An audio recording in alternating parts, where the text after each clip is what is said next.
有人评论留言，教一下国庆节手抄报。简单的教程来了。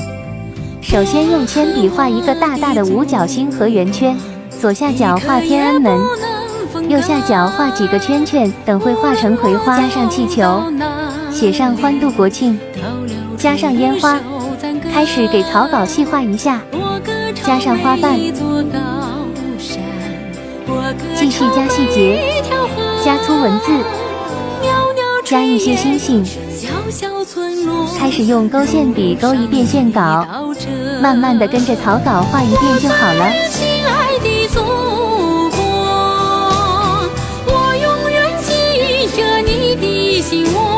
接着画一下横线，线稿就画好了。需要的自己截图。